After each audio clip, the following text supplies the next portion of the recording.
E olha, vamos avançar porque tem informação política importante no cenário nacional. É o projeto de lei orçamentária anual que chegou ao Congresso Nacional. A previsão de receitas e despesas para 2024 está lá.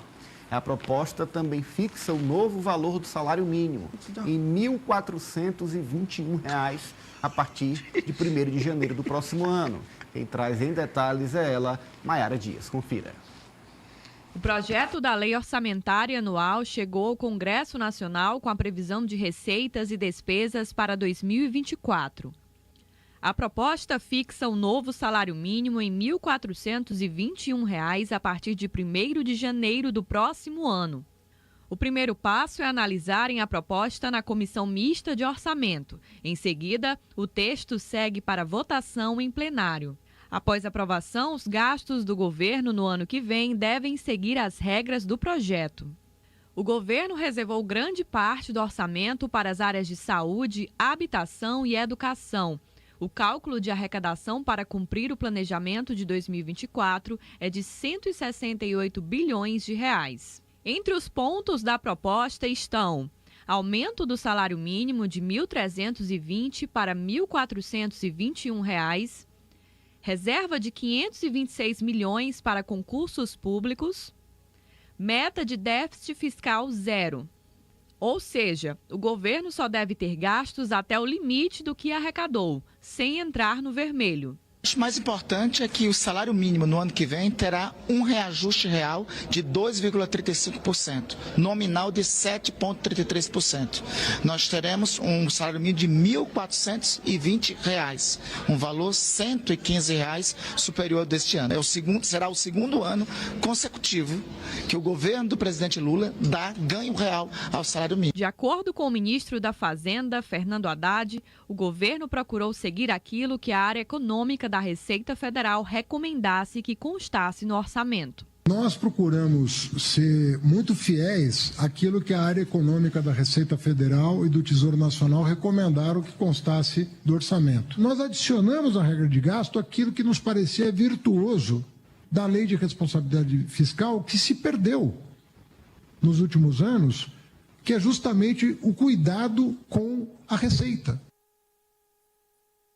Tá aí, a volta do aumento real do salário mínimo, que é importantíssimo para a classe trabalhadora assalariada. Alessi?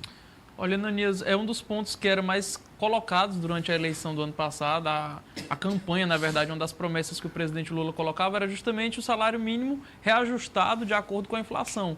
E esse ano ele já fez isso, ele já colocou, inclusive, nos últimos dias, e foi um ponto muito comemorado. O que chama atenção é o apoio popular que medidas como essas têm, porque primeiro de tudo, é um cumprimento de uma promessa de campanha eleitoral que as pessoas não estão tão acostumadas, inclusive alvo de críticas entre muitos políticos, né, de que não cumprem o que prometem durante o período eleitoral, e que Lula já reverteu, pelo menos com essa proposta, né, com essa promessa. E aí, esse apelo popular para que o salário mínimo aumente é revertido na aprovação, né, que inclusive nos últimos levantamentos o presidente vem tendo, como por exemplo esse, do salário mínimo. E esse orçamento que a gente traz com déficit zero, o ministro Fernando Haddad já tinha também antecipado que iria realmente lançar esse orçamento zerado, no caso, com a previsão de dívidas, né? Então, assim, é realmente mais um número animador, positivo para o governo do presidente nesse início de mandato, que a população também já recebe com bons olhos essas medidas e essas aprovações, Ananias. O déficit zero, que seria uma novidade com relação aos últimos anos. Nos últimos anos, o governo tem gastado mais do que o que arrecada. Qual é a proposta, a meta, a previsão para o próximo ano do ministro Fernando Haddad? Que fique equilibrado. O governo não complete o ano de 2024 devendo, gastando mais do que o que arrecada. Zere o seu déficit público. Isso causou muita controvérsia, João, no meio econômico. O presidente disse há tempos atrás que discordava disso. Mas quando o Haddad lançou a proposta, ele bancou a proposta, inclusive, contra a maioria do PT, dos parlamentares do PT. Ele bancou a proposta. Que tinha que gastar e, na mais. verdade, Ananias, é aquela coisa. Em economia, você diz X para ver se alcança X menos 10. Por quê? Porque você sabe que no final vão fazer uma suplementação. Vão ter que fazer uma suplementação orçamentária. Mas se o governo partir dizendo que vai fazer uma suplementação, aí vai ter que fazer uma suplementação maior. Vai ter que fazer um acréscimo no orçamento. O que eu achei muito ousado aí é que, dentro do que a gente vê historicamente no Partido dos Trabalhadores, nunca se trabalhou com déficit zero e nem com a perspectiva de um orçamento que ele é eminentemente fiscal. Tem investimento? Tem. Sim. Mas ele, antes de tudo, ele prioriza o ajuste fiscal. Sim. Não é a praia, nunca foi a praia do PT. Isso era a praia do PSDB. O Bolsonaro não tinha praia, né? Ele vivia numa lagoa aí, do lado em lado, né? Nunca teve praia. Mas então, o que é que acontece? Mas a praia do PSDB era a praia do DEM, era a praia do próprio MDB, mas a praia do PT não é. E ele chegou nessa praia agora. É a praia não adianta só aquela coisa. Eu acho que até por causa de pedalada e outras coisas, o PT já viu também que não adianta fazer muita coisa fora do script se depois a dança não pode ser coreografada. Eu atribuo... cobrado na apresentação que exatamente ele mostrasse os números de onde viria, ponto a ponto, cada recurso para chegar nesse empate.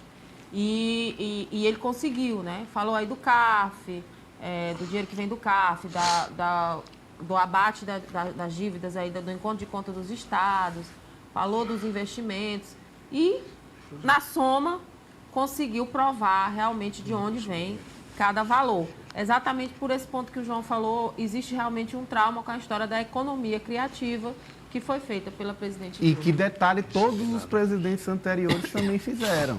Ali, todos fizeram e, de fato, o que se pegou foi tentar ali dar um ar de legalidade a uma crise política que resultou no impeachment da presidência. No país é melhor que seja assim, que se mostre, né? Olha, a gente está apresentando isso aqui, mas vem daqui, vem daqui, vem daqui. É o empoderamento de Haddad dentro do governo, França. Isso ele está na crista da onda. Eu diria, inclusive, Ananias, se o Haddad ele conseguir cumprir todas as metas contidas no orçamento, também estipuladas no arcabouço fiscal e principalmente esse déficit zero, o mercado financeiro de São Paulo, que tem aquele todo, inclusive fez aquele todo, já pode substituir por uma escultura, uma estátua de Fernando Haddad, porque eu só acredito vendo, acho ainda um pouco utópico essa meta do déficit zero, sinceramente, apesar do desempenho louvável do Fernando Haddad, mas é claro que se trabalha por esse equilíbrio financeiro e essa questão do salário mínimo é preponderante também para o aumento do consumo, que já vem sendo elevado com a queda na taxa Selic, mas isso também já impacta as prefeituras que já têm aí um temor de um impacto de 108 milhões de reais com esse aumento do salário mínimo, mas esse é um tópico para outro momento. O Franci disse que se o Haddad conseguir o déficit fiscal zero, a Faria Lima vai fazer o L. Praticamente, né? O Jardins vai se transformar em Itaquera, né? Olha, e pra gente... Foi o Alessio que falou em